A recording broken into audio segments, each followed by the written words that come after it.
The Dark Side of Tarot, Sasha Graham and Corrado Roy. Let's check it out. That's a big box. It's a big box indeed. So I'm assuming it's black and white based upon the previews that I've seen and the box itself. But let's see what we got going on over here. Here is the underside of the box. It's made by LS in Italy. So we have Welcome to the Dark Side. You've just come into the possession of a book of magic. Every time you flip a card, the tarot unfolds in the story of who you are. So yeah, there's a little preview of the deck. Magnetic enclosure, obviously, with the magnets sort of built in here. And welcome to the dark side. So yeah, if you're a Jedi, you have entered the dark side indeed.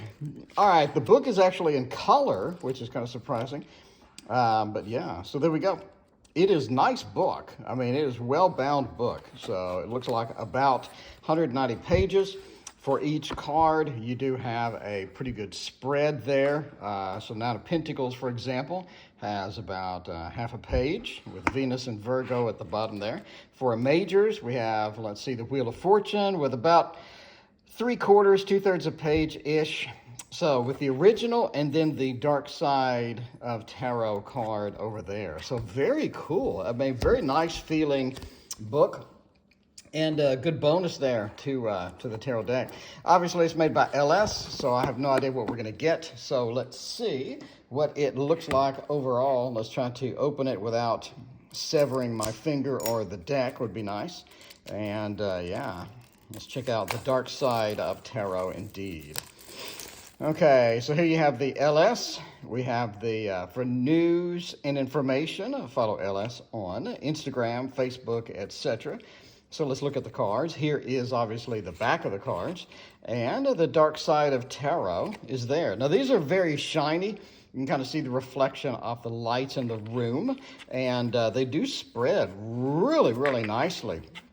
So let's take a look at these. Let's zoom in a little bit with the camera. I apologize for the shake, but I'd rather get you a good, nice close-up rather than have it being like way far off. So there we go. All right, much better for the close-up. Okay, cool. So let's go with the Fool is the first card. Pretty traditional there. We have the pretty heavy boots, kind of interesting. Have the rose, have the knapsack, and what have you. They are kind of warped a little bit. Obviously, nothing a good shuffle won't fix, but just be aware that they're going to move around because they're kind of warped. The Magician looks kind of creepy.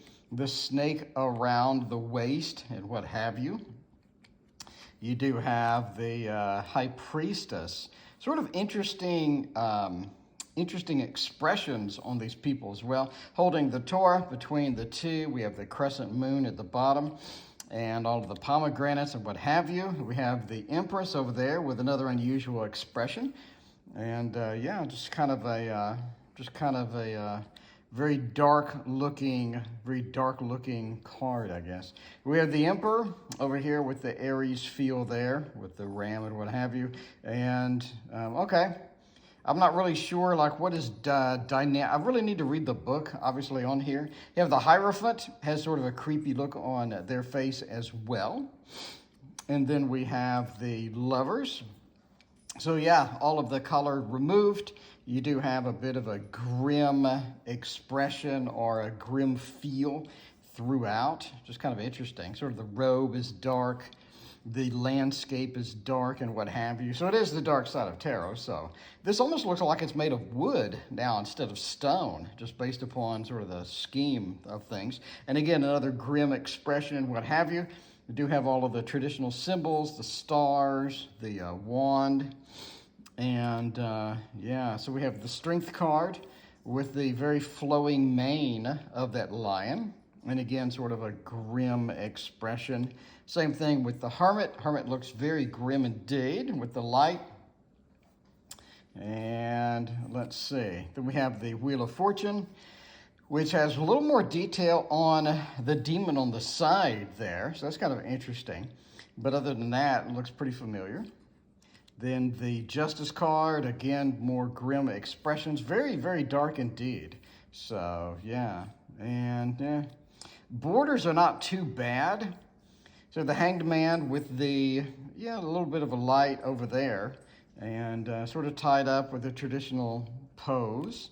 And then we have the death card, which is interesting, that the priest have a different sort of set of children over here, which is kind of interesting. Also is fully draped in this particular card, which is interesting too, and heavily armored, a lot, like pretty heavily armored there. So the temperance card with a little bit of a splash as we drop into the other thing. And then we sort of have the foot sort of lost there within that. And then we have the devil, which has a very interesting expression. And yeah, so, you know, sort of do have sort of the devilish expression within the two people as well. So then we have the tower card, with the falling tower, really leaning, the crown is coming off and what have you as usual. Then we have the star, which has their feet in the water, which is kind of interesting too.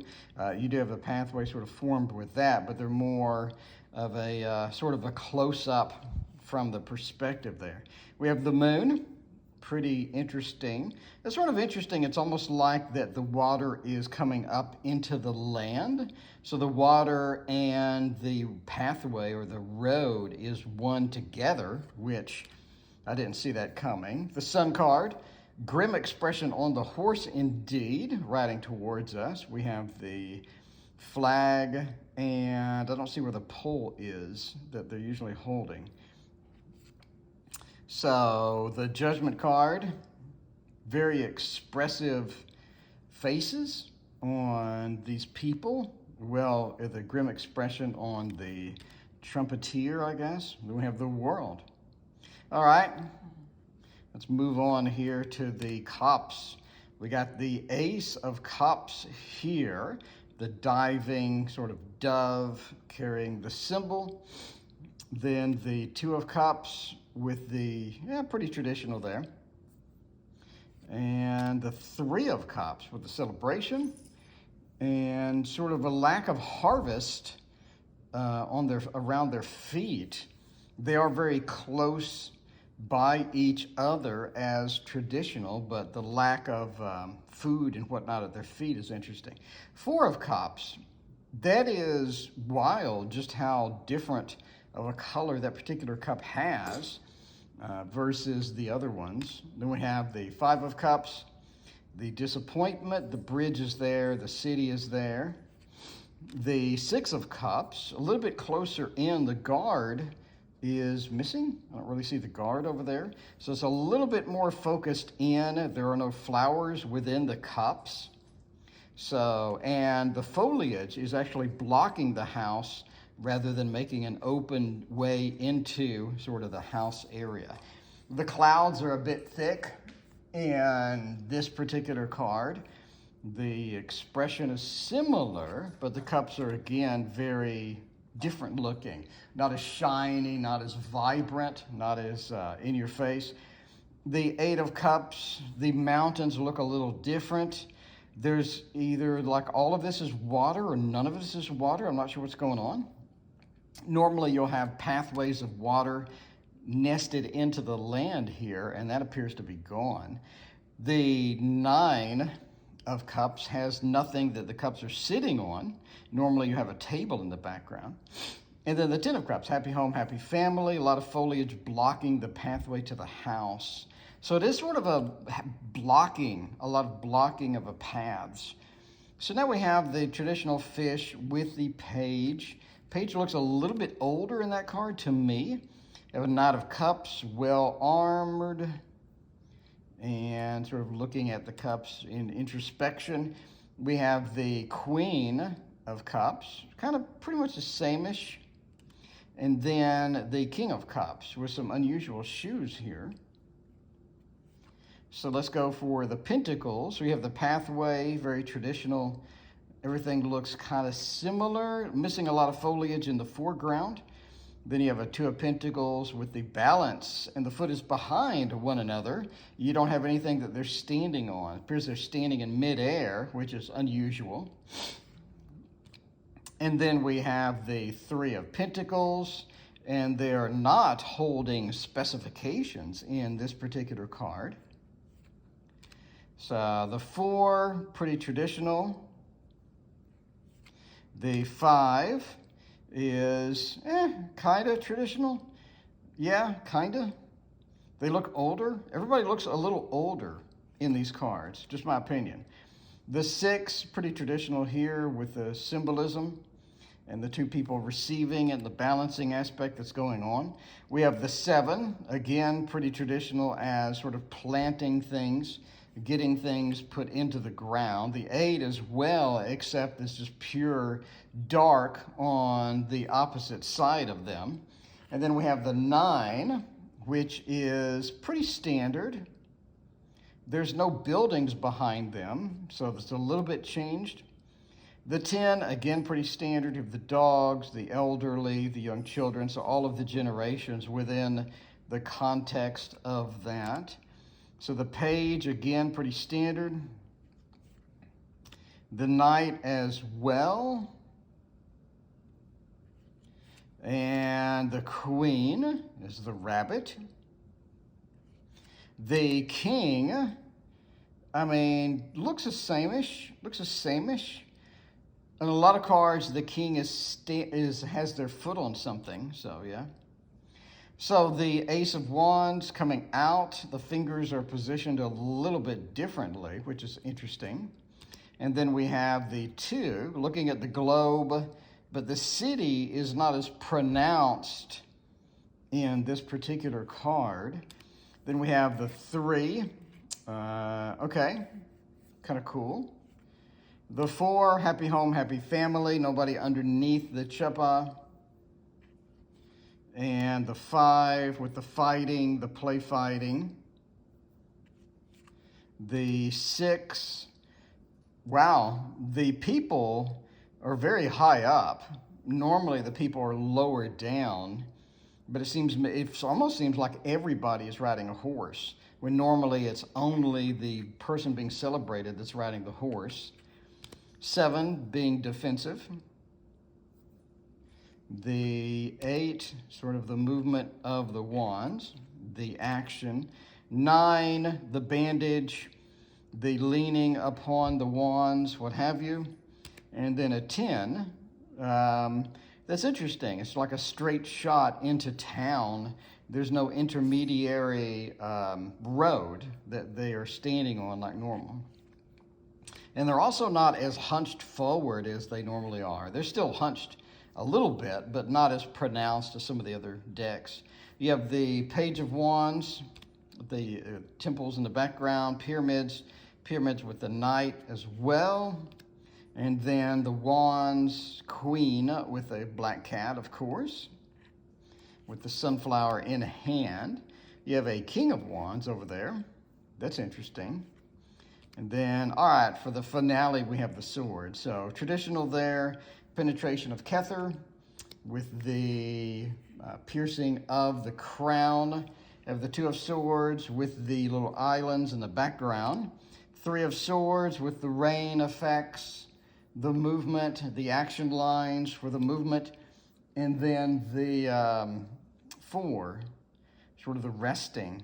Not as pronounced and sort of stonish as it normally looks. 5 of Swords, pretty traditional there, with the big action clouds. The 6, again, well, you do not have the valleys and the destination. It's almost like they're in the middle of nowhere. That's an interesting redefinition to that. We have the 7, which is dramatically different. Hat's different, pose is different. Okay, and they're closer to the buildings than the other one is. The 8, pretty standard. The buildings are not as high up as they normally are. Normally they're pretty high in the air. The 9 of Swords, pretty standard. And the 10 of Swords, very close up and personal with this particular one. Page of Swords, it has the lean, it has the cloud motion. The Knight of Swords is, just sort of rushing in. the clouds that normally accompany them are not there, the big motion clouds. The clouds are here for the Queen, which looks pretty good. And then the King as well, looks great. So overall, this is a pretty cool deck. Here again is the back. So I like it. I like it. I think it looks very cute indeed. I love the book. Very, very good that we have a comparison between the original card and their interpretation of the card. So you have reversed, illusion, desire, visions, dreams, and what have you. And yeah, so that's kind of cool that it lists out the cups, which normally you don't see that. So that's very cool. I love the detail in here. And the Dark Night of the Soul card, financial woe, feeling desperate and lost. So again, love the book. The book is fantastic. Very, very good book. I like the box, magnetic closure box flap. Cards are nice and slippery enough. They got borders, but they're not too obtrusive. And a little bit too much gloss for me, but hopefully it doesn't chip off in the long run. Overall, I like it. Let me know what you think about the dark side of tarot. Thank you for watching. Please hit like and subscribe.